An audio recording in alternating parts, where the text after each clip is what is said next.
kita satukan hati dalam doa. Tuhan, kami mengucap syukur dan terima kasih malam ini. Kau telah memberkati kami dan Kau memberikan kami waktu malam ini. Kami mau belajar bersama tentang keuangan, tentang kemakmuran keuangan dalam Alkitab. Kami mengucap syukur Bapa dan terima kasih Tuhan, kami wenang hadirat-Mu di tengah-tengah kami. Kau memimpin kami, Kau yang mengurapi kami, dan firman-Mu Tuhan yang ditaburkan di tempat ini tidak akan pernah kembali sia-sia dan akan berbuah 100 kali lipat. Amin. Terima kasih Bapa, kami serahkan seluruh waktu ini ke tangan kasih-Mu. Di dalam nama Tuhan Yesus kami berdoa mengucap syukur. Amin. Amin. Oke, salam kita lanjut. Bapak Ibu, mari kita berikan salam dulu. Selamat malam Bapak Ibu, salam terkasih dalam Tuhan. Kenalin diri dulu. Ya, kenalin diri dulu. Oke, ya. Saya Salim. Saya Shirley. Ya, kami bangga dengan sukacita untuk malam ini bisa sharing tentang keuangan ya. Judul yang kami berikan adalah kemakmuran yang Alkitabiah. Kemakmuran yang Alkitabiah. Amin. Ya. Kenapa beberapa alasan kenapa kita memilih tentang topik keuangan. Pertama adalah karena ada permintaan dari grup New Life, Couples New Life ya. Jadi setelah Pastor dan Cisin beberapa minggu yang lalu sharing tentang sebelum beberapa minggu yang lalu sharing tentang komunikasi, bangun hubungan keluarga. Nah, kali ini kita akan bagi tentang keuangan ya, karena dari Couple New Life WA group ya, itu banyak permintaan untuk isi sisi keuangan. Amin, sisi keuangan. Nah, sehingga malam ini kami ingin sharing tentang kemakmuran yang Alkitabiah. Kami berikan judul kemakmuran yang Alkitabiah. Oke. Alasan yang kedua adalah kenapa? Karena keuangan ini sangat penting ya. Kami ingin sekali bahwa anak-anak Tuhan itu hidup bebas dari tekanan keuangan. Iya, Betul, ya? Betul ya. Hidup bebas dari tekanan keuangan. Karena Tuhan tidak mau, sebenarnya Tuhan tidak mau kita hidup di dalam tekanan keuangan. Ya, asal kita bisa mengerti prinsip-prinsip firman Tuhan-Nya. Betul kan ya? Asal kita bisa mengerti prinsip-prinsip firman Tuhan-Nya. Karena apa? Karena kalau kita ngomong kita disebut sebagai anak Allah, maka kita akan hidup mencerminkan Tuhan itu sendiri. Ya, maka ada satu firman Tuhan, saya ingat doanya begini. Tuhan, berikan kami makanan yang secukupnya, supaya ketika kami jadi kaya, kami jangan lupa Tuhan. Lalu jangan sampai kami hidupnya sengsara mempermalukan Tuhan. Amin. Nah, tapi malam ini kita bukan bicara bahwa kita nggak boleh hidupnya melimpah, bukan. Justru anak Tuhan hidup melimpah. Itu Alkitabiah. Itu Alkitabiah. Anak Tuhan hidup makmur. Itu Alkitabiah. Anak Tuhan hidup financial freedom. Itu Alkitabiah. Amin. Nah, namun malam ini kita akan bicara tentang prinsip-prinsip firman Tuhan, dasar-dasar firman Tuhannya, sehingga kita nanti bangun ke atas ya, karena sesi ini topik tentang keuangan ini akan terdiri dari beberapa sesi ya Hani ya. Terdiri dari beberapa sesi. Nah, hari ini kita akan bicara sesi yang paling dasar. Iya. Amin, sesi yang paling dasar ya. Yang perlu ada dulu nih ya. Ya, yang harus ada dulu. Nah, sesi-sesi berikutnya kami akan ajarkan tentang tekniknya ya, bagaimana mengatur, bagaimana mengelola. Tapi hari ini kita akan bahas tentang dasar-dasar firman Tuhannya untuk kita bangun kemakmuran keuangan yang Alkitabiah. Iya. Ya. Oke, nah ini poin 1, poin 2, alasan 1, alasan 2, alasan ketiga apa kan? Oke. Jadi gini. Mungkin jelasinnya gini ya. Karena kita hidup di bumi nih ya, saudara ya. Jadi kalau kita hidup di bumi, yang berlaku di bumi itu kan hukum gravitasi ya. Ya, gravitasi itu berarti semua ditarik ke bawah. Lempar apa tarik ke bawah. Nah, jadi sebenarnya memang di bumi kekuatan bumi itu menarik ke bawah, ya. Nah, sama halnya dengan keuangan. Kalau kita nggak ngerti bagaimana menghandle keuangan kita dengan prinsip yang Alkitabiah, nanti keuangan kita itu akan ditarik ke bawah. Jadi kita akan ditarik untuk mengelola keuangan itu sesuai dengan standar dunia. Dan akhirnya kita tuh kayak ditelan sama kehidupan dunia. Kita akan ditelan sama apa sih? Ya maksudnya kegelapan dunia ya, apa sih maksudnya, dunia kan mau, iblis tuh datang untuk mencuri, membunuh dan membinasakan, saudara. Ya, jadi akhirnya keuangan kita tuh jadi ya dibikin susah gitu loh. Kita nggak ngalamin breakthrough dalam keuangan karena ditarik ke bawah. Tapi waktu kita menghandle keuangan kita dengan prinsip firman Tuhan, ya, dimana kita mau pakai firman Tuhan sebagai yang terutama dalam keuangan kita, maka harusnya kita pasti diberkati. Sama kayak misalnya kayak tadi Hani bilang ya, Han ya, bahwa Pastor Rumusyan kan beberapa minggu lalu bicara mengenai pernikahan, ya kan, kita bicara mengenai trust, ya, mengenai bangun hubungan, komunikasi kayak gitu kan. Nah, sebenarnya prinsipnya sama. Jadi kalau kita mau pernikahan kita diberkati, berarti kita harus menghormati Tuhan dan meletakkan firman Tuhan sebagai yang nomor 1 dalam pernikahan kita. Setuju ya saudara ya? Nah, sama nih sekarang dengan keuangan. Kalau kita mau keuangan kita diberkati, berarti kita mau tunduk kepada firman Tuhan dan meletakkan firman Tuhan itu menjadi yang nomor 1, ya, di dalam pengaturan keuangan kita. Ya, begitu ya harusnya. Mau ingin sharing firmannya? Proses ya, lanjut aja sih ya. Lanjut aja. Ya. Oke. Jadi saya akan mulai dari poin yang pertama ya. Poin yang pertama, bagaimana cara kita mencapai kemakmuran yang alkitabiah. Yang pertama adalah bicara tentang mengembalikan perpuluhan. Nah, topik ini sering saudara dengar ya. Terus mungkin juga ya ada yang merasa kurang favorit gitu ya. Tapi mau nggak suka nih ya ngomong ya. Kalau kita ngomong keuangan pasti ngomongnya masih perpuluhan dong ya. Suka ya. Karena ini dasarnya yang Tuhan ajarkan kepada kita. Nah, saya akan kasih tahu alasannya kenapa. Saya akan kasih tahu kenapa gitu. Oke. Nah, kita mulai buka sama-sama dulu di firman Tuhan, Ibrani 7 ayat 1 sampai 4 ya. Ibrani 7 ayat 1 sampai 4. Ya, Ibrani 7 ayat 1 sampai 4. Oke, saya bacakan aja ya. Sebab Melkisedek adalah Raja Salem dan Imam Allah yang Maha Tinggi. Ia pergi menyongsong Abraham ketika Abraham kembali dari mengalahkan raja-raja dan memberkati dia.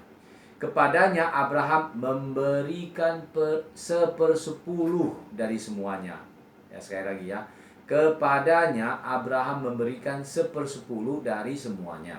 Menurut arti namanya Melkisedek adalah yang pertama-tama Raja Kebenaran dan juga Raja Salem, yaitu Raja Damai Sejahtera. Ia tidak berbapak, tidak beribu, tidak bersilsilah, harinya tidak berawal dan hidupnya tidak berkesudahan. Dan ia dijadikan sama dengan anak Allah. Ia tetap menjadi imam sampai selama-lamanya.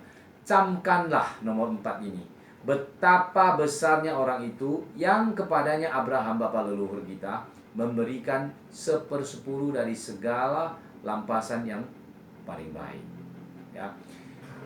Tuhan mau mengajarkan kepada kita lewat Abraham ini. Melkisedek itu bicara tentang Tuhan. Lalu Abraham mengembalikan 1/10. Ya. Artinya apa? Artinya di sini. Artinya Abraham itu memberikan yang baik buat Tuhan. Ya, mengembalikan yang baik untuk Tuhan. Nah, siapa yang ngajarin? Kalau ini saya kurang paham, tetapi Abraham memberikan 1/10. Ini pasti punya arti yang dalam. Amin. Nah, tetapi dalam hal mengenai hal ini,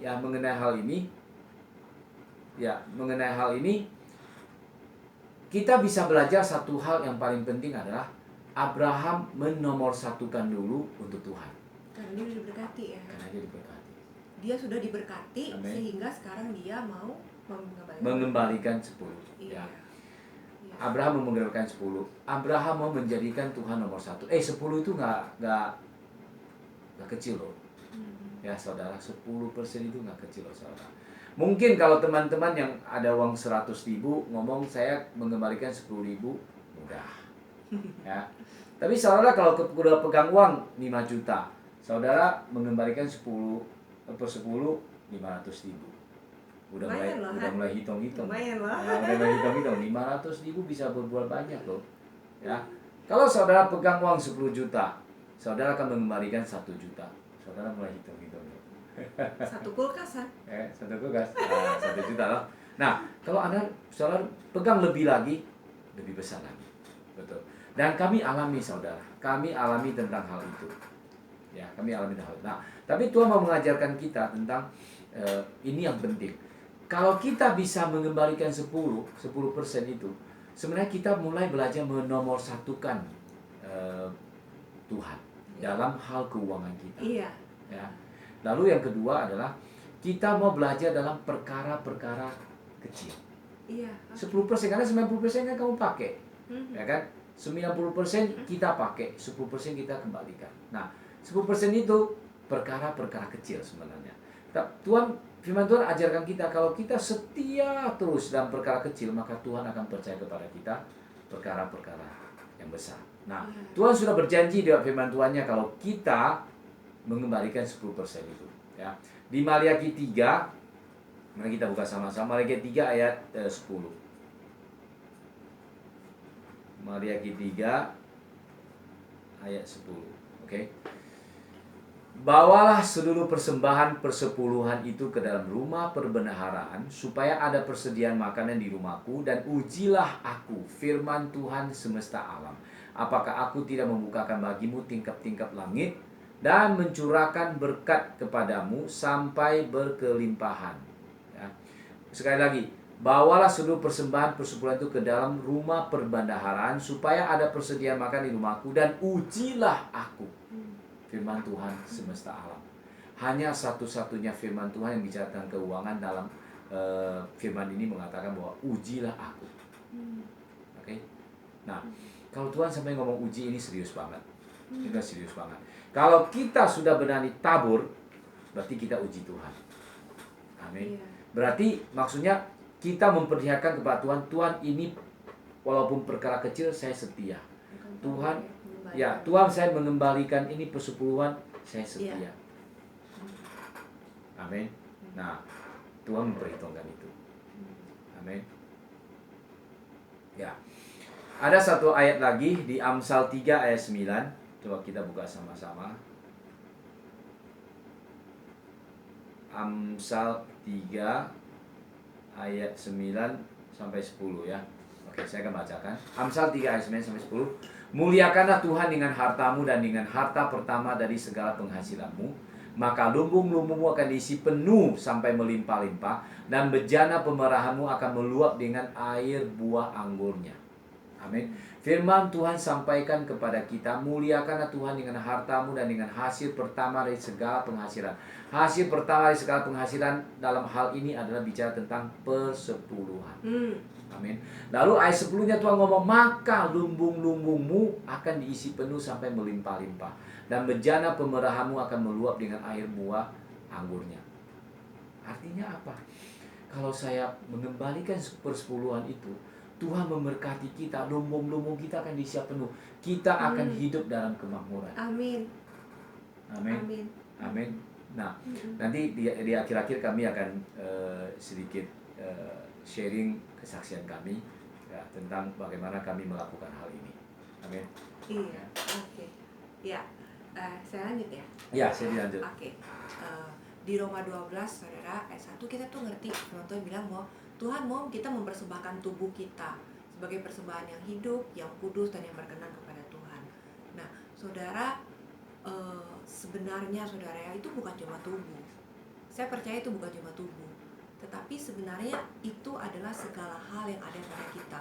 Tubuh kita, hidup kita, keuangan kita, itu menjadi persembahan yang hidup, yang kudus, dan berkenan kepada Tuhan. Jadi saudara, waktu kita bayar perpuluhan saudara, ya sebenarnya ini kan itu Tuhan bilang itu adalah ibadahmu yang sejati. Amin. Benar kan? Itu adalah penyembahan kita. Ya kan, persembahan yang hidup berarti itu adalah penyembahan kita. Kenapa? Karena sebenarnya setiap bagian hidup kita itu adalah penyembahan kepada Tuhan. Jadi waktu kita kerja nih ya. Kita kerja, sebenarnya itu kita sedang menyembah Tuhan, benar kan? Ya. Jadi waktu kita kerja kita sedang menyembah Tuhan. Terus kalau kita mami-mami nih ya, mami-mami kalau kita lagi ngurusin anak, itu sebenarnya kita sedang penyembahan kepada Tuhan, ya. Kalau kita sedang masak, ya, sebenarnya kita sedang penyembahan kepada Tuhan. Hal yang kita lakukan dalam hidup kita itu sebenarnya ada penyembahan kepada Tuhan. Termasuk sebenarnya waktu kita memberi perpuluhan. Setuju ya, Han ya? Ya. Jadi sebenarnya waktu kita memberi perpuluhan itu adalah bukan cuma kayak gini, Yesus, aku percaya sama kamu gitu kan ya, aku percaya sama engkau adalah Tuhanku. Bukan cuma di mulut gitu ya. Bukan cuma di mulut ya, tapi itu adalah suatu penyembahan yang aktif. Amin. Ya, penyembahan yang nyata ya, bahwa waktu kita ngasih perpuluhan nih, sebenarnya itu adalah suatu action ya yang melibatkan sebenarnya 3 waktu. Ya, perlu 3 waktu nih, benar ya? Jadi waktunya adalah di masa lalu. Betul. Tuhan udah berkati saya. Ya. Dan kemudian karena Tuhan udah berkati saya di masa lalu, ya. Sekarang saya mau menghormati Tuhan di masa ini. Ya. Dan kemudian saya mau percaya penuh bahwa Tuhan sanggup memberkati saya di masa yang akan datang. Ya. Jadi saya ulang lagi, jadi sebenarnya perpuluhan itu adalah penyembahan aktif.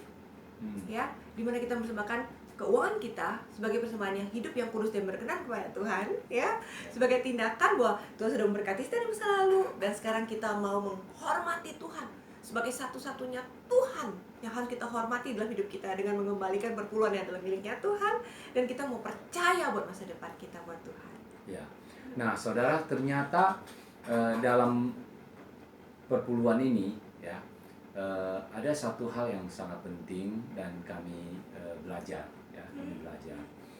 Jadi ketika kita mengembalikan perpuluhan, sekali lagi angkanya ini nggak kecil ya. Kalau pendapatan kita besar, kita akan terasa, saudara percaya, akan terasa. Oke. Nah, tapi ketika saya mengembalikan perpuluhan ini sebenarnya kita sedang diajarkan untuk kita tidak cinta uang. Ya, kita sedang diajarkan kita tidak cinta uang. Contoh, saya menghasilkan 30 juta. Lalu saya taruh 3 juta. 3 juta itu besar loh. Itu kalau saya nggak perpuluhan, nggak mengembalikan perpuluhan, saya bisa pakai untuk asisten rumah tangga mungkin 1 orang atau 2 orang. Betul kan? Nah, tapi karena saya perpuluhan, berarti kan saya perpuluhan begitu aja bawa ke rumah Tuhan, kan begitu, ya kan? Nah, ini sebenarnya sedang mengajarkan kita tidak cinta uang. Nah, kami mengalaminya. Nanti saya akan cerita terakhir ya. Tapi saya ingin cerita sedikit bahwa ketika kami lewatin proses itu, kami begitu selanjutnya begitu kami sudah bisa tabung ya, kami sudah tidak cinta uang. Oke, iya betul. Amin. Iya. Kami bisa memberi, kami bisa memberikan kepada orang tua, kami bisa memberkati keluarga, kami bisa bantu jemaat, ya, dan banyak hal kami bisa lakukan. Kenapa? Karena kami dilatih bahwa uang untuk keluar itu tidak pelit gitu loh, tidak pelit. Dan kami tahu bahwa kami diberkati, tentu kami bisa memberkati, gitu. Ya. Nah, jadi kayak kita memiliki uang, ya, tetapi uang itu tidak memiliki kita lagi. Ya. Ya kan ya? Ya. Oke. Nah, itu di firman Tuhan, mari kita buka sama-sama di 1 Timotius 6. Malam ini kita buka firman Tuhan agak sedikit banyak ya, tapi saya bacain aja. 1 Timotius 6 ayat 10.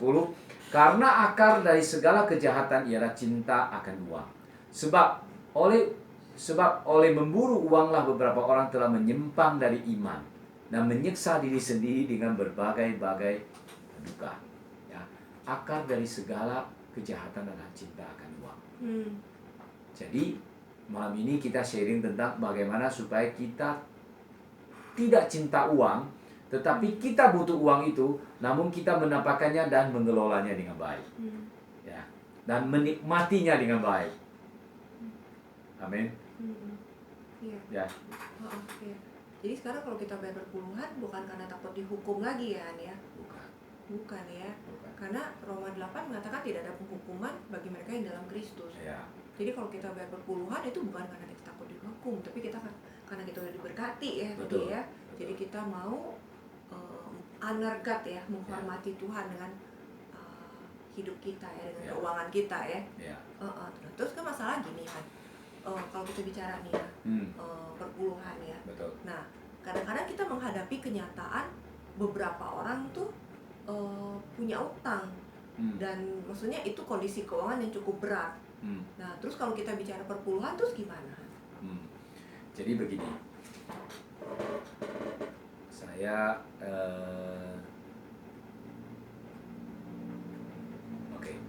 jadi begini ya, kami sudah konseling beberapa keluarga yang sampai itu slip gajinya kasih kami lihat bahwa Pak, kalau saya mesti perpuluhan nanti ini nggak cukup, ini nggak cukup, ini nggak cukup, ini nggak cukup. Jadi bagaimana?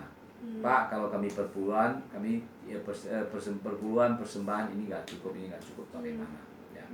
Nah, kami mau katakan begini, syukur kepada Tuhan, Tuhan memberikan juga kami pengalaman, kami juga bergumul persis seperti ini, ya persis seperti kami dulu, kami bergumul persis seperti ini. Jadi saya akan sampaikan ke dia begini, bahwa kita mesti nurut dan belajar dari firman Tuhan. Firman Tuhan adalah pelita kaki bagi kita, dan firman Tuhan adalah fondasi daripada kehidupan kita, fondasi daripada kita membangun keuangan keluarga, pernikahan dalam hidup kita. Ya. Pokoknya firman Tuhan adalah fondasinya. Jadi kita ikuti firman Tuhan. Apa yang firman Tuhan katakan kita ikuti, lalu sisanya kita kelola. Ya, dan saya percaya bahwa Tuhan akan melakukan mujizat, Tuhan akan memberkati kita. Amin. Caranya gimana? Perpuluhan tetap kasih. Ada firmannya kan? Ada. Ya. Harus buktiin bagi firman ya. Sebentar. Firmannya tadi sudah saya bagikan kan tadi ya. Oke. Nah, kalau gitu saya bagikan ke ini ya. Jadi kalau Siri tanya ada firman Tuhannya, oke, saya kasih contoh. Ya. Contohnya adalah tentang Elia. Itu di 1 Raja-Raja 17. Oke. Ya, saya kasih dulu sebentar ya. Ini 7, 1 Raja-Raja 17 ayat 7 sampai 16. Oke. Jadi gini. Kita nggak baca, saya akan cerita. 1 Raja-Raja 17 ayat 7 sampai 16. Sorry, tadi kita lupa doa ya? Iya, sorry. Ya udah, lupa doa. Terus semangat ya. Oke. Ingat dulu sebentar, 1 Raja-Raja 17 ayat 7 sampai 16 ya. Oke, kita dulu sebentar baru kita ini ya. Gitu. Kita sambung lagi ya, oke? Oke, udah. Sekarang kita lanjut ya. Di 1 Raja. Nah, jadi ceritanya begini. Ceritanya Tuhan mengirim Elia kepada seorang janda di Sarfat ya. Dia kirim Elia ke sana, lalu Elia ketemu dia, lalu Elia ngomong, hai, tolong kasih saya minum air. Lalu janda itu kasih dia minum. Setelah kasih minum, Elia ngomong, tolong masakin aku kue dong untuk aku makan. Nah, roti ya. Janda itu jawabnya gini, yang ada sama saya cuma tinggal segenggam tepung di tempayan dan sedikit minyak di buli-buli. Dan sekarang saya mau pergi untuk mengumpulkan beberapa batang kayu dan memasaknya. Setelah memasaknya kami makan dan kami akan mati. Artinya janda ini udah gak punya apa-apa. Oke? Tapi Elia datang kepada dia, suruh dia masak untuk dia makan. Kita bisa lihat ini ya. Janda ini udah gak punya apa-apa. Tapi apa yang dikatakan oleh dia? Dia ngomong, kamu masak buat saya makan, nanti tepung di tempayan kamu itu tidak akan habis, minyak di buli-buli kamu tidak akan habis, dan janda ini mau percaya. Janda ini mau percaya kepada Tuhan. Nah, ini firmannya di sini. Janda ini mau percaya kepada Tuhan. Orang yang kami konsul ini mau percaya kepada firman Tuhan. Mau melakukan untuk Tuhan dulu. Bicara masak pertama untuk Elia itu bicara tentang persepuluhan. Bicara tentang Tuhan nomor 1. Amin. Nah, jadi masaklah si janda itu. Begitu dia masak, dia kasih Elia makan, lalu habis itu mereka makan, lalu tepung di tempayan benar-benar tidak habis. Dan air minyak di buli-buli itu tidak habis. Sampai tiba musim hujannya datang. Amin. Nah, memang waktu itu terjadi kelaparan, terjadi paceklik, kita ngomong paceklik di zamannya itu. Ya? Zaman itu ya, di zaman itu gitu. Iya, nah, ini firman Tuhan ajar kepada kita bahwa kepada Tuhan yang nomor satu. Amin. Kepada Tuhan yang nomor satu. Nah, ini bicara tentang kasih kesaksian dong. Ya, ini bicara tentang dulu kita perkara kecil ya. Oke. Saya mau kasih kesaksian tentang bagaimana kami dulu dalam proses ini ya.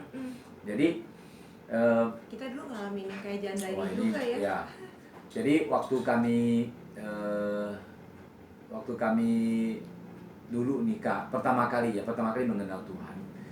Saya mau ngomong begini ya saudara, Bapak Ibu kekasih dalam Tuhan, bersyukur untuk saat ini kita gereja sudah bertumbuh hampir 20 tahun ya. Dan sudah banyak pengajaran tentang keluarga, komunikasi, pernikahan, keuangan ya. Kalau dibandingkan dengan dulu kami yang baru awal-awal, pengajarannya masih belum masuk, cuma hanya mau belajar aja. Apa yang firman Tuhan katakan, kami mau nurut aja. Jadi ketika kami berdua lahir baru, kami berapi-api. Ya. Kami mau apa kata firman Tuhan, kami mau lakukan. Nah, termasuk perpuluhan. Padahal waktu itu kami bertobat, kami sedang dalam kekurangan. Sekali lagi, kami sedang dalam kekurangan. Dan punya utang sana dan punya utang sini. Iya. Bukan cuma hanya 2 lubang, tapi ada beberapa lubang. Iya. Kami utang. Ya, saya kerja, Shelby kerja. Saya kerja buat untuk makan secukupnya, kemudian Shelby kerja untuk bayar utang. Coba begitu deh. Dulu kami itu benar-benar deh ya. Tapi puji Tuhan, benar-benar puji Tuhan bahwa kami bisa mengenal Tuhan yang hidup, Tuhan yang memimpin kami. Makanya sampai ada hari ini, Bapak Ibu, ya sampai ada hari. Nah, tapi saya mau cerita sekarang prosesnya ini. Jadi begitu kami mau melakukan ini persepuluhan, kami kan sudah kurang nih. Bagaimana kami bisa persepuluhan? Ya toh? Bagaimana? Nah, tapi kami mau belajar setia. Lalu kami belajar untuk potong duluan. Benar-benar mau perpuluhan. Begitu gaji datang, kita hitung, udah ini perpuluhan. Urusan nanti utang yang belum bisa bayar, itu belakangan deh.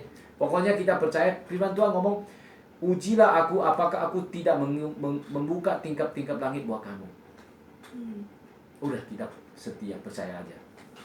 Kita kasih, berjalan ya, nggak ada perubahan apa-apa, terus berjalan sampai bulan ke-7. Saya laki-laki kan logika, saya hitung kalau 7 bulan ini kita kumpulin, kita bayar utang, mungkin kita sudah bisa membayar utang yang mana gitu kan. Kenapa kita nggak lakukan itu gitu kan. Nah, saya kan maksudnya baru lahir baru kan juga kan, orang yang baru lahir gitu. Baru lahir baru sama Tuhan juga belum terlalu kenal dalam ya. Apalagi latar belakang saya kan bukan dari Kristen gitu ya.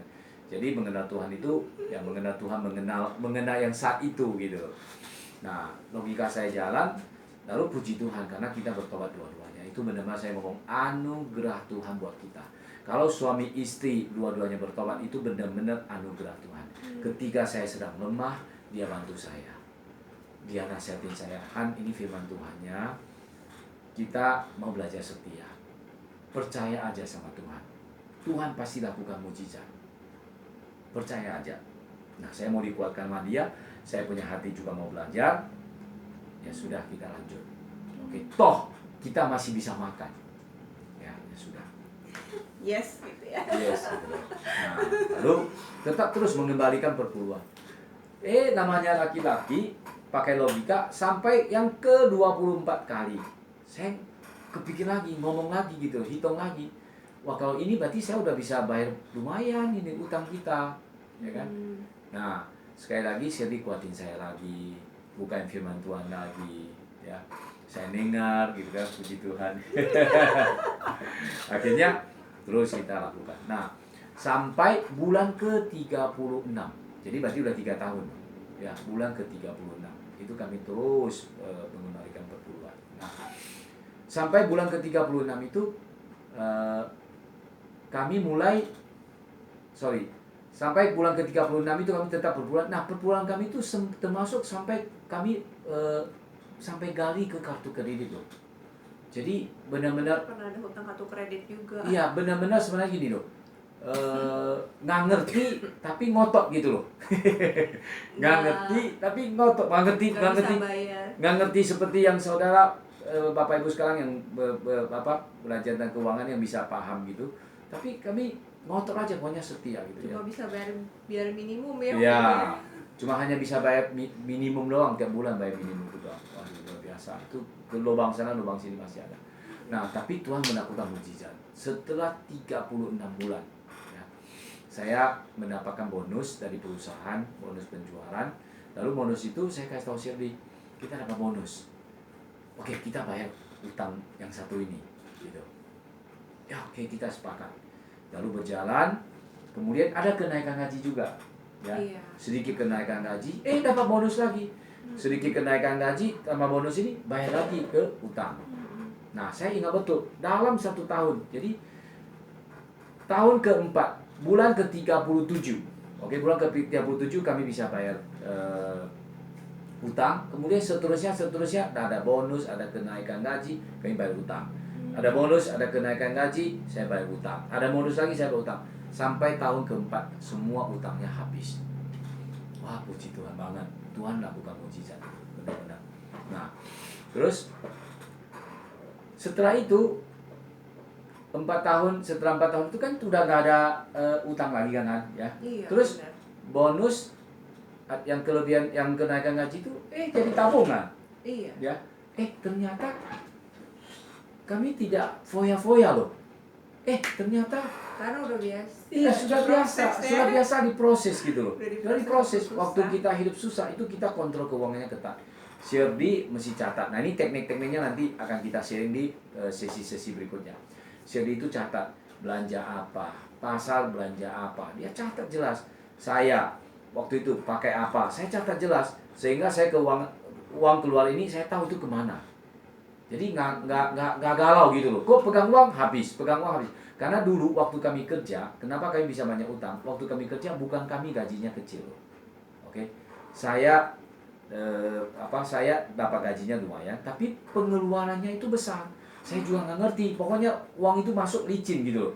Ini, itu. Kita banyak kredit Nah, yang enggak. Nah, udah jelas lah ya. Jadi ya itulah belalang pelahap ya. Iya. Shirley kerja hanya buat bayar utang gitu loh. Ya. Nah, tapi kami belajar untuk diajar sama Tuhan hidup sederhana, posting ya, hidup sederhana. Begitu 4 tahun selesai, tapi tabungan sudah mulai ada, ini saya ngomong, ini kami benar-benar belajar dari Tuhan ya, belajar selangkah demi selangkah, oke? Nah, lalu kami sudah bisa tabung, kami tetap kontrol budget, tetap kontrol sampai hari ini kami tetap kontrol. Sampai hari ini kami tetap kontrol gitu. Sampai hari ini kami tetap konsisten perpuluhan. Amin. Nah, jadi jadi itu kami proses. Nah, saya ingin mengatakan begini. Perpuluhan itu mengajarkan kita beberapa hal. Ya, mengajar kita beberapa hal. 1, kita menomorsatukan Tuhan. Iya. Amin. 2, kita berani benar-benar mengembalikan. Itu perkara kecil. Oke, Tuhan ajarkan kita perkara kecil. Tuhan baru bisa percaya kita perkara yang besar. Tuhan kasih saya perkara yang besar apa? Ketika nanti saya akan cerita di akhir daripada sesi ini. Ketika saya dipromosikan, kemudian dapat gaji yang cukup besar, saya tetap perpuluhan. Kalau mau dihitung, itu besar. Amin. Saya tetap perpuluhan karena saya sudah dilatih untuk hidup sederhana dan tidak cinta uang. Saya butuh uang, iya. Uang untuk kehidupan kami, saya cari uang, iya. Tapi saya tidak diperdayakan sama dia. Amin. Tapi uang kami pakai untuk kehidupan kami, untuk kami nikmati kerajaan Allah. Untuk memberkati orang. Amin. Nah, yang ketiga adalah Tuhan mengajarkan kita hidup sederhana. Mengajarkan kami nih waktu itu nih hidup sederhana. Sederhana bukan berarti pelit ya. Bukan pelit.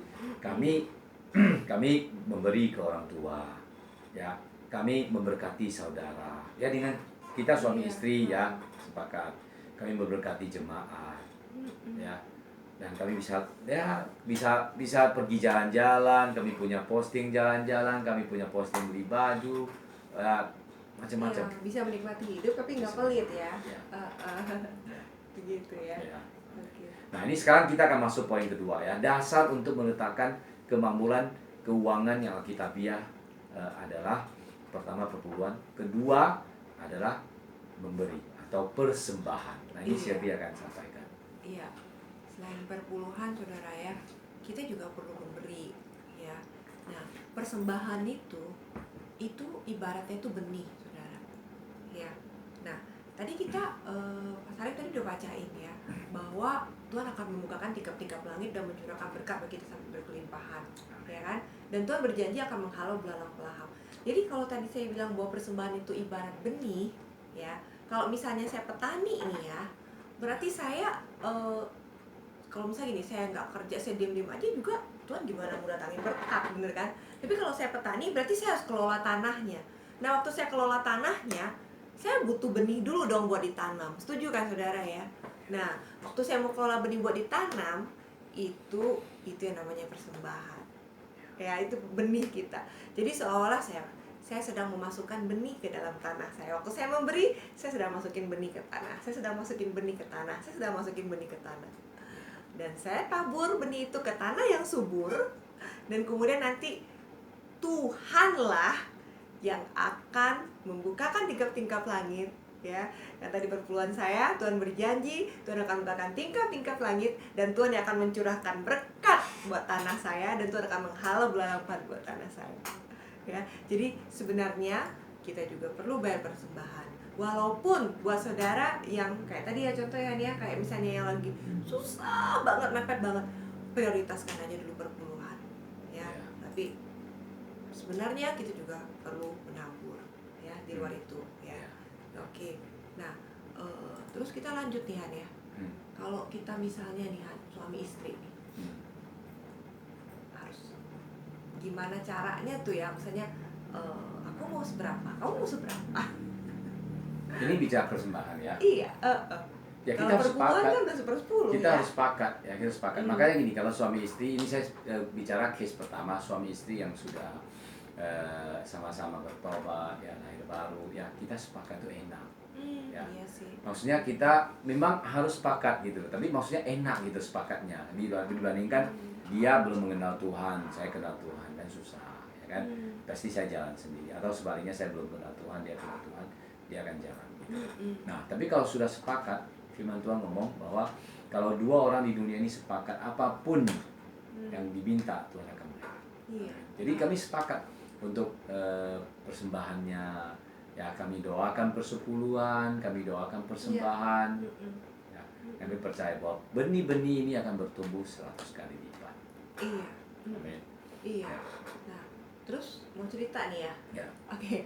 Jadi mau cerita nih saudara ya. Kayak tadi Pak Salim cerita, kami kan dulu sempat ngalamin masa-masa yang struggle banget keuangannya, gak ada yang tahu gitu kan ya. Kami benernya susah banget kan. Nah, terus jadi kami kayak tadi misalnya kita sama-sama lahir baru, sama-sama cinta Tuhan, radikal, kita mau memberi gitu kan ya. Terus misalnya nih gini, kami udah sepakat nih, tadi kita kan sepakat ya, misalnya 4 minggu dalam sebulan, berarti mungkin kami sepakat 40.000 ya. 40.000 misalnya nih ya, sebulan.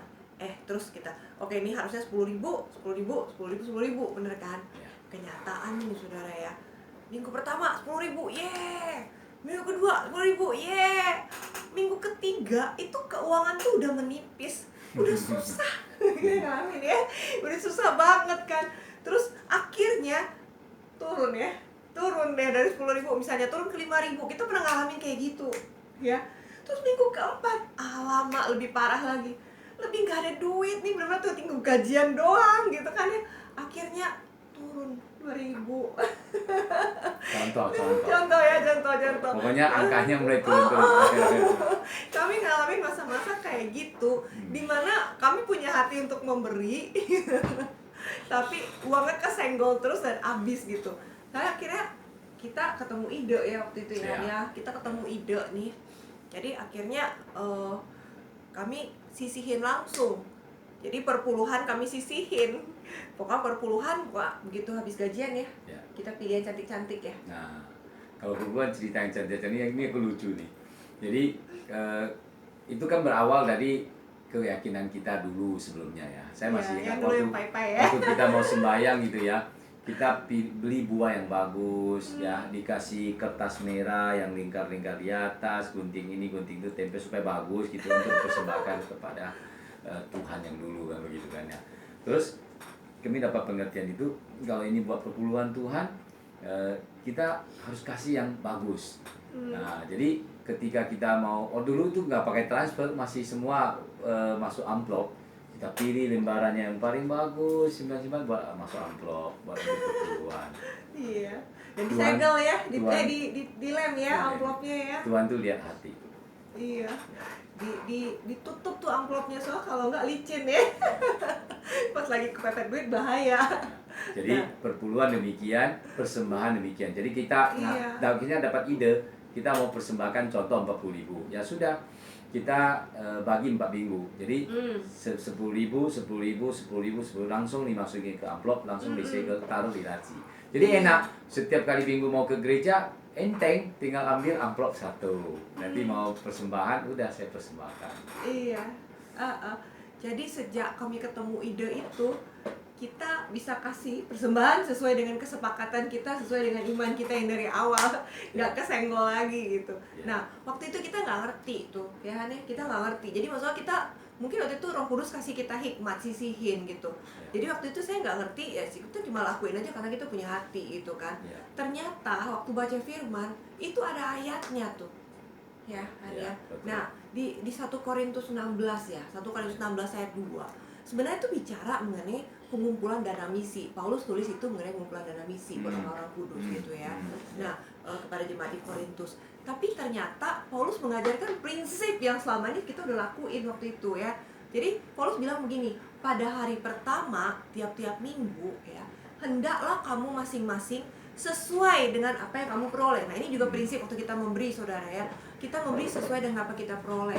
Jadi seberapa yang kamu punya, jangan memberi dari apa yang kamu nggak punya, ya kan ya. Nah, terus Paulus bilang begini, menyisihkan sesuatu, simpen di rumah supaya nanti kalau pengumpulan kalau Paulus datang baru kumpul gitu loh. Istilah gini, Paulus mau bilang, kalau nanti saya kumpul, baru saya datang, baru kumpul, uangnya udah kesenggol sama kamu. Jadi sama kayak kita dulu gitu kan ya. Ya, nah, jadi kata menyisihkan sesuatu, oh ini dia. Ya, aku underline nih, menyisihkan. Kenapa? Ini yang kami lakukan selama ini. Rupanya selama ini Roh Kudus kasih kami hikmat menyisihkan. Rupanya waktu kita nyisihin, kenapa kita nyisihin? Supaya nggak kesenggol. Bener ya, kita lakukan sampai sekarang ya. Sampai sekarang. Ya. Gitu. Walaupun sekarang kita udah transfer ya. Itu cukup efektif ya. Iya. Sekarang kami transfer. Iya, perpuluhan udah transfer ya. Transfer, kemudian kami tetap tulis ya di amplop. Jadi nanti amplopnya kami bawa ke gereja untuk dicatat nanti di petugasnya. Iya. Nah, sekarang kita mau masuk poin yang ketiga. Ya, tadi pertama dasar-dasar untuk mencapai kemakmuran Alkitabiah. Poin pertama adalah perpuluhan, kedua persembahan, ketiga adalah tabungan, punya tabungan. Ya. Firman Tuhan juga mengajarkan kepada kita bagaimana kita harus hidup menabung. Nah, Tuhan kasih contoh kepada kita di Yusuf. Ya, ketika Yusuf dipanggil sama Firaun. Ya, untuk menafsirkan mimpinya Firaun. Ya, mimpi Firaun kan dia bermimpi ada 7 kerbau atau sapi gitu ya. Pokoknya makan 7 ekor yang kurus kering gitu ya, kira-kira begitu. Nah, 7 yang kurus keringnya makan yang gendut ya. Nah, terus akhirnya yang kecil yang kurus kering juga makan yang gendut gitu kan, begitu. Nah, jadi Yusuf, Tuhan kasih dia pewahyuan, pengertian, lalu dia bisa tafsirkan ini ke Firaun. Lalu Firaun melihat, dan dengan tepat ya, dan Firaun melihat ini orang punya hikmat dan diurapi Tuhan. Lalu dia angkat dia jadi perdana menteri. Nah, apa yang dilakukan oleh Yusuf? Yusuf mengeluarkan satu maklumat.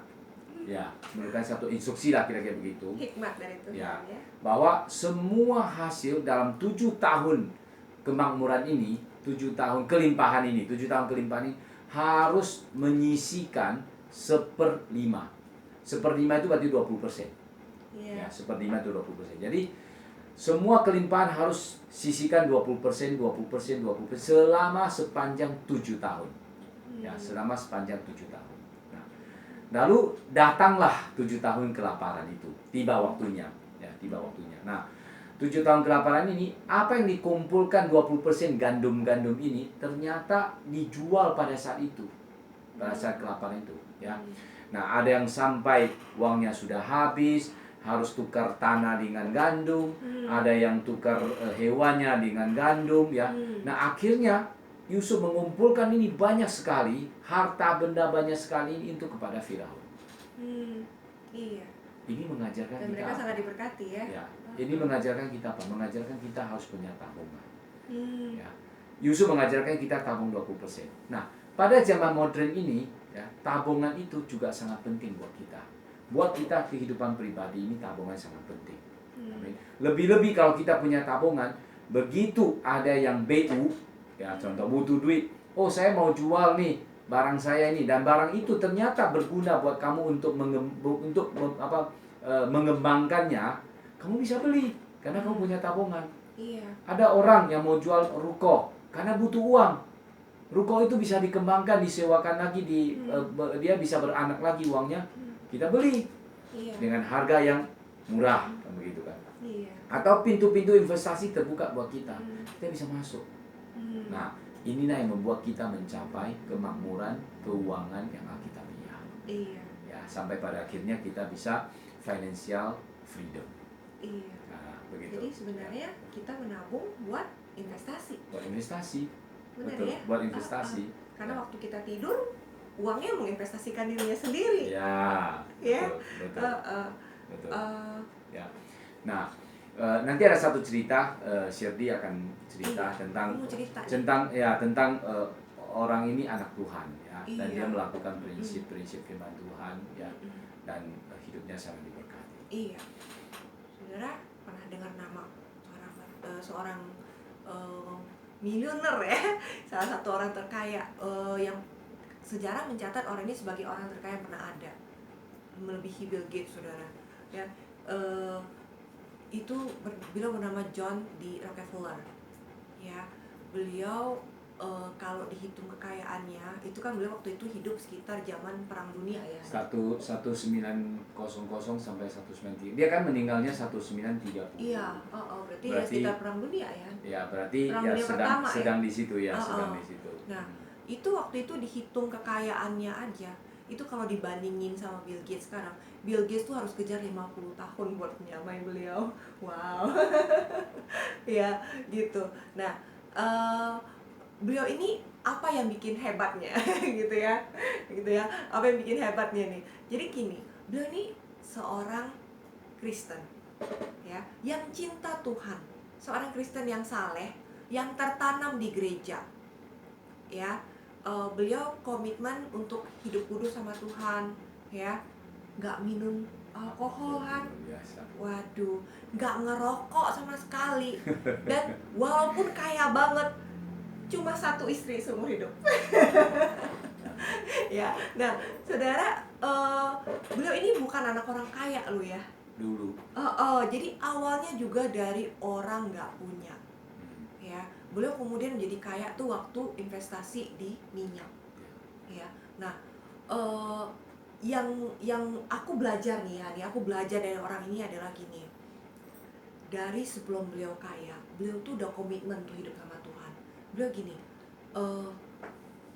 dari belum kaya nih ya, 10% perpuluhan, 10% saving, dan beliau hidup 80%-nya. Ya, dan beliau kemudian jadi sangat diberkati. Amin. Ya, jadi kita belajar bahwa saving itu penting banget. Ya, benar ya, saving itu penting banget.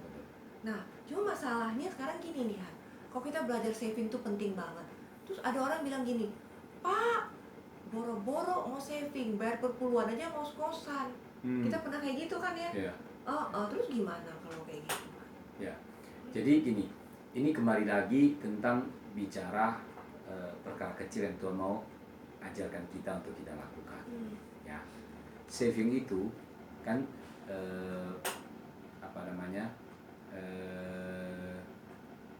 tidak limit lah ya, tidak limit. Yang penting kamu mau belajar sikap untuk saving. Oke, kami udah konseling keluarga-keluarga yang mengenai dia nggak cukup tentang perpuluhan, dia nggak cukup tentang saving ya. Kami selalu ajarkan, kamu ikuti apa kata firman Tuhan. Oke, kamu nggak bisa saving yang 20%, kamu nggak bisa saving yang 10%, kamu nggak bisa saving 5%, kamu saving 2%. 2% kecil banget kan? Ya.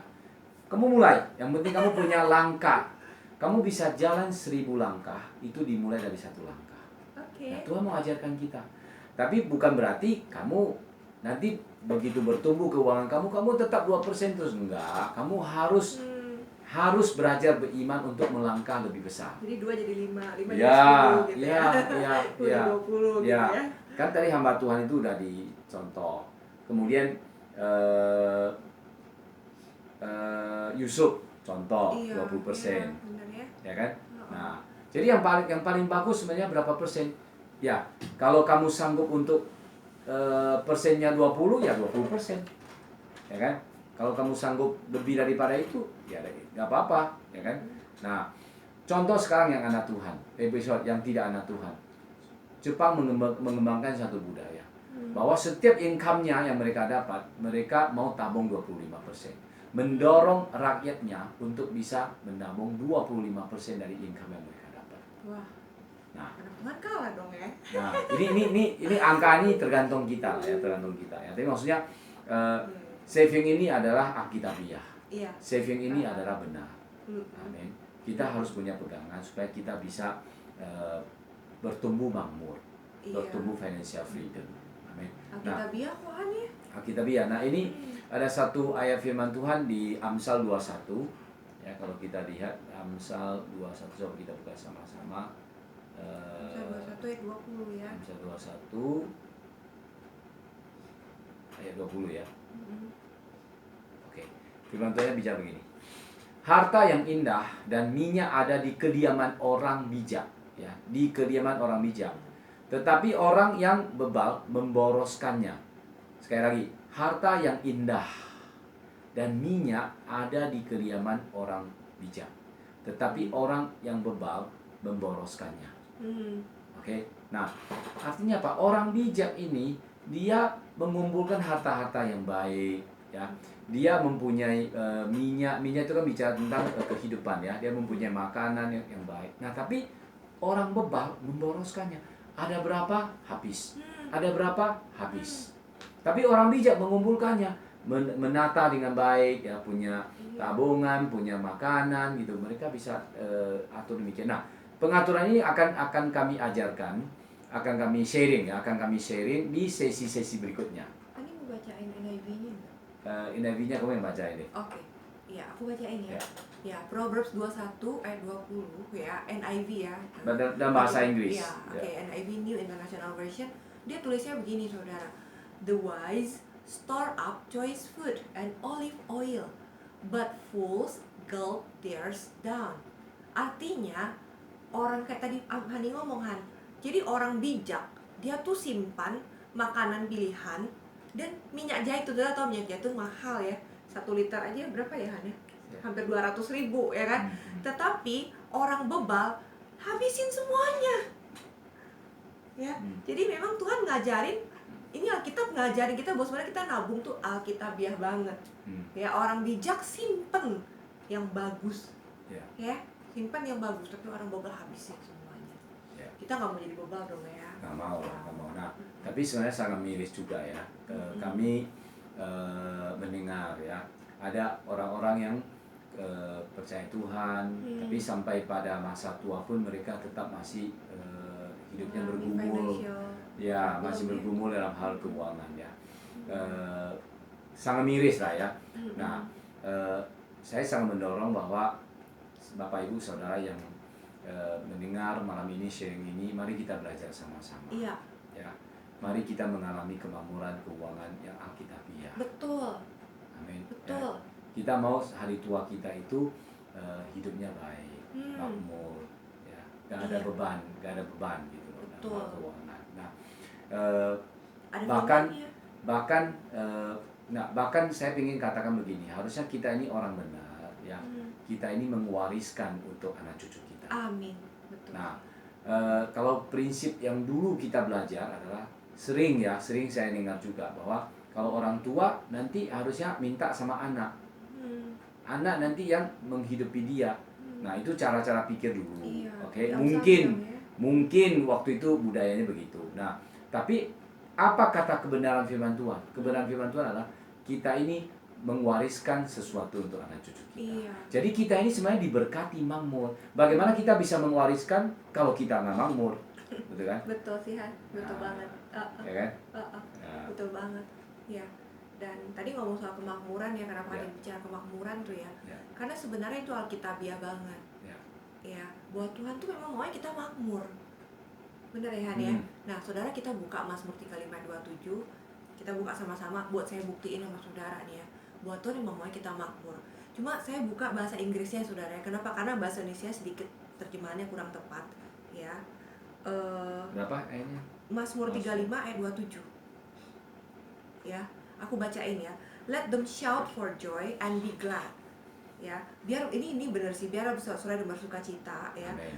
That favor my righteous cause. Orang-orang yang melihat aku ingin dibenarkan, ya. Nah,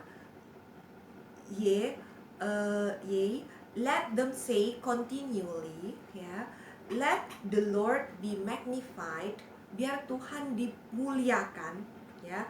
Which hath pleasure in the prosperity of his servant. Jadi artinya Tuhan itu dimuliakan, ya, waktu dia tuh bersuka cita, which hath pleasure, artinya dia tuh senang banget ya, pleasure ya, sukacita banget in the prosperity of his servant. Artinya dia tuh suka banget waktu lihat kita makmur. Amin. Ya. Ya, Tuhan itu besar, dia menginginkan kemakmuran kita. Jadi kenapa kita belajar mengenai manajemen keuangan? Karena sebenarnya kita mau mengalami kemakmuran seperti yang diinginkan Tuhan ya. Ya. Nah, mungkin aku cerita lagi nih, Han. Boleh ya? Ya, boleh. Masih ada waktu ya? Oke. Nah, ngomong soal saving nih, saudara ya. Aku belajar juga nih sama satu orang hamba Tuhan. Ini hamba Tuhan besar, saudara, hamba Tuhan kelas dunia, saudara ya. Nah, beliau cerita, aku dengar dari kesaksian hidup beliau ya. Jadi beliau tuh udah bertobat dari muda, dari belasan tahun. Terus dari muda beliau tuh udah cinta Tuhan. Terus waktu muda itu beliau udah dengar mengenai pengajaran keuangan ini. Nah, terus jadi waktu beliau dengar mengenai pengajaran keuangan, beliau berkomitmen mau hidup benar ya sama Tuhan, mau melakukan misi firman Tuhan. Jadi dari muda, dari umur 17 tahun, beliau cerita dari umur 17 tahun, beliau komitmen 10% itu perpuluhan. Ya, dan beliau komen lagi 10% itu saving. Nah, beliau cerita itu waktu umur 17 tahun, kebayang SMA ya. Jadi dia dapat berapa? Itu sampai beliau cerita, saya tuh nabungnya penny-pennyan. Ya, maksudnya ya dia nabungnya tuh uang kecil pun ditabung. Karena apa? Karena dia komitmen 10% sama Tuhan gitu. Dan kemudian beliau simpan di dalam tabungan, dan beliau komitmen bahwa tabungan ini nggak boleh diganggu. Itu yang kita lakuin sekarang ya, Han ya. Ya, jadi kami juga sama nih. Jadi kami punya tabungan tuh, kami nggak simpan di yang kita punya bank biasa ya. Kalau biasa kan kami transfer BCA buat uang sekolah, buat uang anak-anak segala macem. Yang ini kami sengaja simpan tabungan yang nggak ada ATM-nya. Benar ya, Han?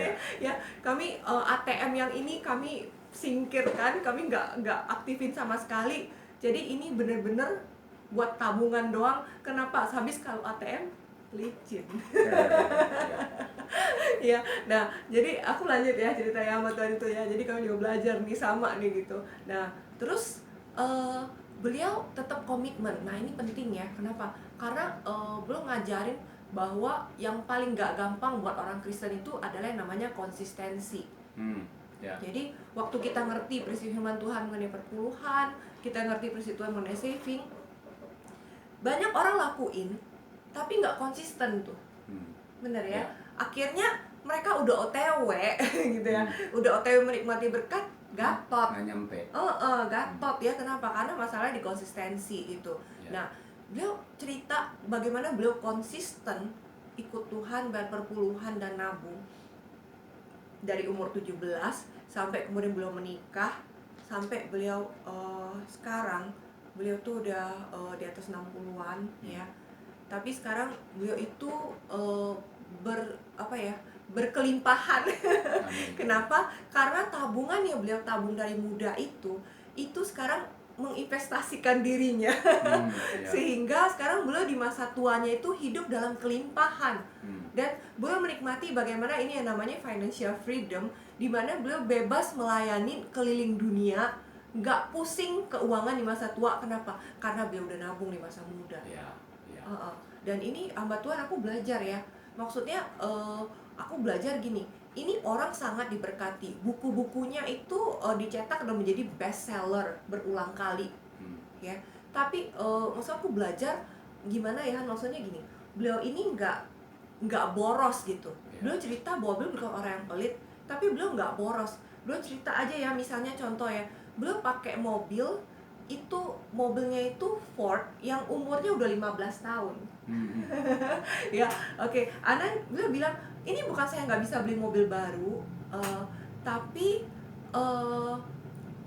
kalau memang tujuan daripada mobil itu apa? Iya benar ya. Dia bilang gini, saya pakai mobil itu bukan untuk supaya dilihat orang, supaya orang lihat, oh ini si ini berduit ya, oh si ini mampu. Enggak, saya pakai mobil tuh buat nganterin saya kemana-mana. Ya, tujuannya adalah mengantar dia kemana-mana. Iya, jadi tujuan saya punya mobil kan buat ngantar nyaman, kemana-mana. Udah nyaman diantar kemana-mana, ngapain ganti? Iya, itu. Jadi akhirnya beliau bilang, ya udah saya nggak perlu mobil baru, masih belum perlu. Dan beliau bilang, kenapa nggak uangnya saya tabung dulu aja, biar uang itu menginvestasikan dirinya kalau memang saya belum perlu.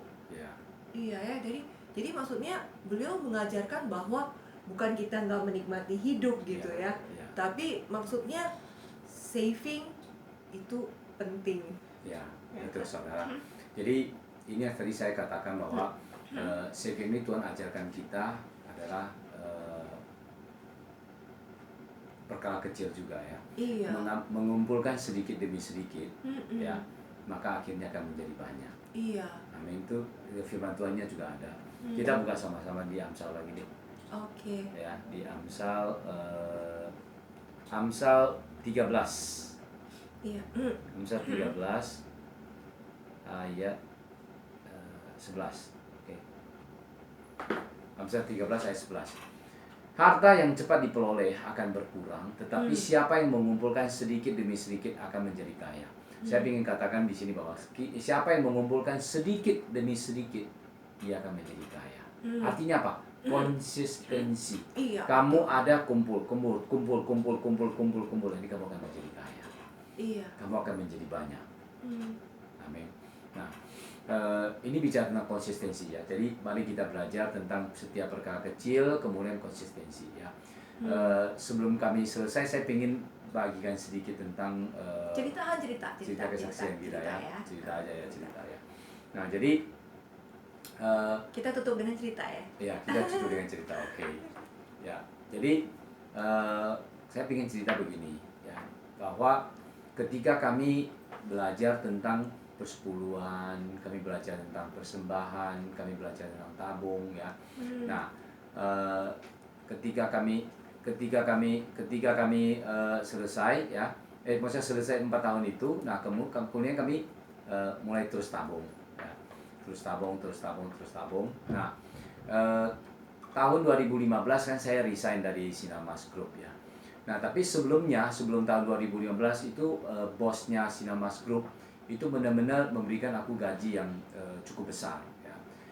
Karena waktu itu saya monitor beberapa pabrik. Nah, kemudian gaji yang cukup besar itu kami tetap konsisten persepuluhan, persembahan, tabungan, tetap konsisten gitu. Nah, sehingga begitu 2015 selesai, saya beranikan diri untuk resign karena memang pengen usaha, ya, pengen usaha. Nah, kemudian begitu saya keluar, saya usaha dengan uang dari tabungan. Betul. Iya. Uang dari tabungan untuk sebagai modal, ya, kemudian juga sebagai awal-awal usaha kami pakai untuk biaya hidup dari tabungan. Betul. Jadi malam ini kita cukup sampai di sini, ya. Iya. Oke. Terus kalau ada yang mau komen, Iya. ya nanti bisa teks di kolomnya komen, ya. Bapak Ibu bisa teks. Kemudian nanti semua komen ataupun pertanyaan kami akan tampung, dan yang untuk pertanyaan kami akan jawab nanti di pertemuan berikutnya, di sesi berikutnya. Ya. Ya. Oke. Kemudian malam ini ya kita akan bahas mengenai bagaimana memanage keuangannya, ya. Oke. Ya. Sama teknik-tekniknya, ya. Oke. Oke, Bapak Ibu. Jadi malam ini kita belajar 3 poin, ya, tentang perpuluhan, pentingnya perpuluhan, persembahan, kemudian tabungan. Iya. Ya, nanti Bapak Ibu bisa ulang-ulang lagi untuk dengar-dengar ulang, ya, supaya itu menjadi remah buat hidup kita. Amin. Kami sudah dahului, kami memberikan kesaksian ini, kami men-sharing dan memberikan kesaksian hidup kami juga. Amin. Oke, Bapak Ibu, malam ini cukup sampai di sini. Mari kita berdoa sama-sama. Bapa kami di surga, kami mengucap syukur, Kau sungguh baik Tuhan, Kau memberkati kami malam ini. Semua acara yang berjalan dengan lancar. Tuhan, terima kasih untuk berkat ini. Dan kami berdoa Tuhan, kami mau semua mengalami Tuhan kemakmuran dalam keuangan yang akitabiah. Kami ingin financial freedom Tuhan. Bapa, kami serahkan semua ini ke dalam tangan-Mu Tuhan, Kau yang memberkati kami, dan firman-Mu adalah pelita bagi kaki kami Tuhan. Kami mengucap syukur Bapa, segala puji syukur bagi nama-Mu Tuhan.